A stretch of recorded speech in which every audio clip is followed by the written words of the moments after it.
Now, the next question is something that I've had so many people ask, and that is, what are the opportunities in entrepreneurship for the continent in the next 10 years? What sectors?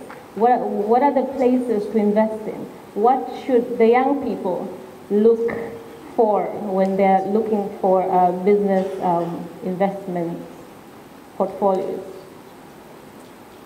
The opportunities are the needs. The question should be framed, what are the needs?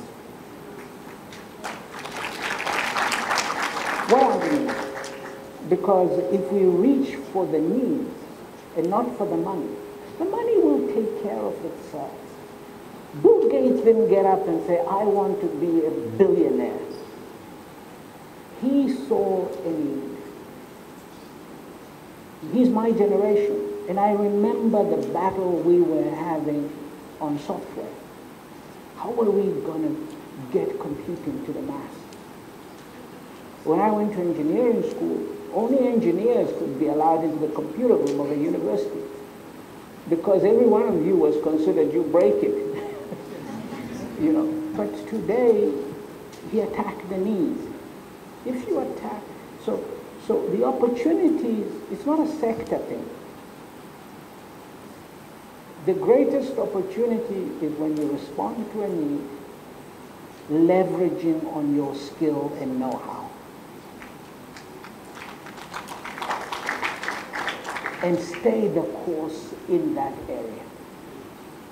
Bill Gates didn't go to build railroad. He could afford it, right? He stayed in software. And Steve Jobs stayed in computers. Each sector is as big as each sector.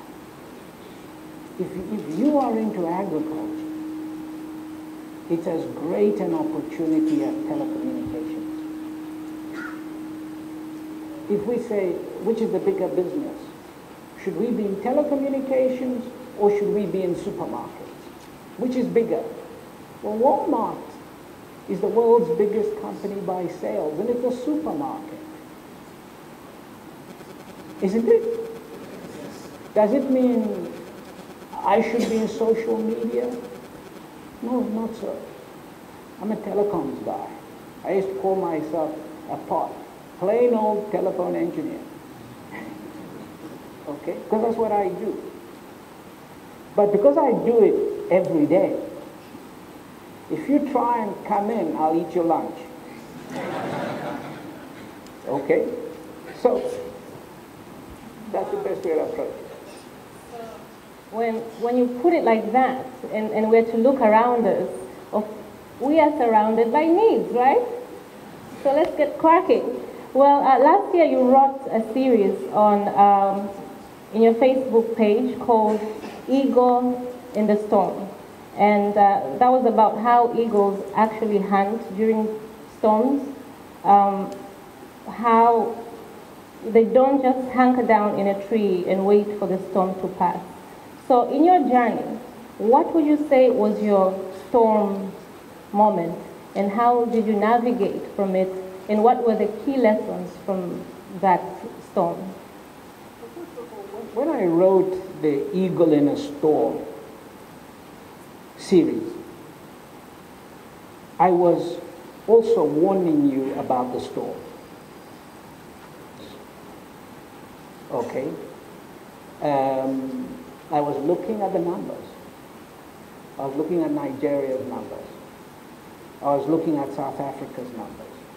Tanzania's growth rate is down. Okay? So I was reminding you as an entrepreneur that as hard as it is, you are heading into a period of storms. Okay?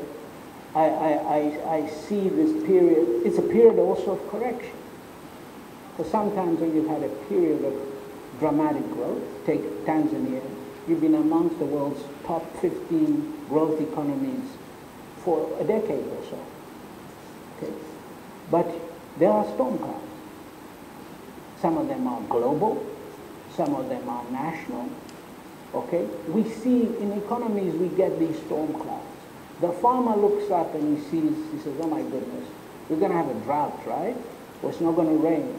The same, you should be able as an entrepreneur to see the same, to see the storm clouds and to respond.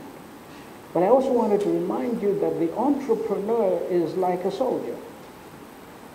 We fight in the conditions, not the conditions.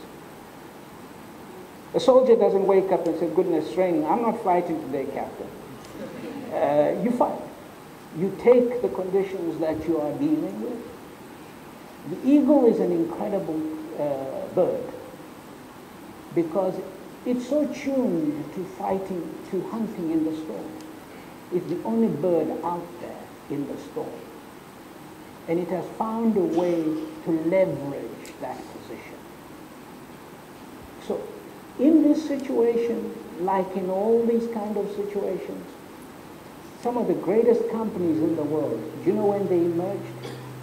World War II. Biggest storm. Right? Big storms like a war. Well, guess what? Somebody is going to look at that situation and see an opportunity. So don't take fright because you're seeing some storm clouds or there is a storm. Go out and hunt during that period.